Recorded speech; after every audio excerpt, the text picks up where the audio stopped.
చెప్తున్నారు. ఓ పక్కన కొన్ని అడిగితే వివరణ పంపించిందని, వాళ్ళు రాసింది అదే కదా, ఆ వివరణ పంపించిందని కానీ అమరావతి ఆగిపోయిందని ఎవరు రాయట్లేదు కదా.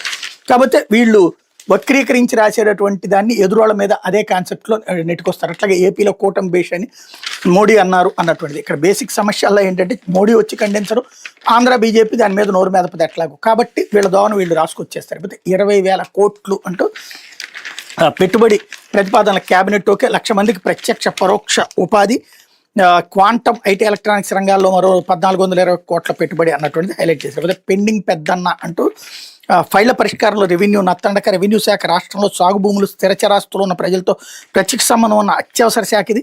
కానీ రెవెన్యూ పనులు ఏవీ వేగంగా ముందుకు సాగడం లేదు. అన్ని శాఖల్లో ఫైళ్ల పరిష్కారం విషయంలో ప్రభుత్వానికి నివేదిక అందగా రెవెన్యూ శాఖలో కింది నుంచి పై వరకు నత్తకు నడకలు నేర్పుతున్నారంటూ అందులో తేల్చారు. పెండింగ్లో రెవెన్యూ శాఖ ఏకంగా పెద్ద నల్ల తయారైంది. కేవలం 4 నెలల వ్యవధిలో రెవెన్యూ పరిష్కరించిన ఫైళ్లు, పెండింగ్లో ఉంచిన వాటి వివరాలు ఇంకా సగటున ఒక్క ఫైల్ను చూసేందుకు తీసుకుంటున్న సమయం చూస్తూ విస్తుపోవాల్సిందే. జిల్లా కలెక్టర్, భూపరిపాలన ప్రధాన కమిషనర్, సర్వే డైరెక్టరేట్, ఇంకా స్టాంప్స్ రిజిస్ట్రేటివ్ విభాగాధిపతుల నుంచి వచ్చే ఫైల్స్ చూడడానికే సెక్షన్ అధికారి నుంచి అదనపు కార్యదర్శి వరకు 21 రోజులు 20.56 గంటల సమయం తీసుకుంటున్నారు అన్నట్టు వార్తనే హైలైట్ చేశారు. అదేదో ఊరికినే గబక్కన ఏదో చిల్లర కొట్టు, బడ్డీ కొట్లు ఏదో కొనుక్కొచ్చుకోవడం కాదు, లేకపోతే సినిమా థియేటర్లో టికెట్ బుక్ చేసుకోవడం కాదు. రెవెన్యూకి సంబంధించిన ప్రతి అంశము చాలా సీరియస్గా చూడాల్సి ఉంది. స్టాఫ్ ఎక్కువ కావాలి, అది పెట్టట్లేదు ఇక్కడ, అది అసలు విషయం. లేకపోతే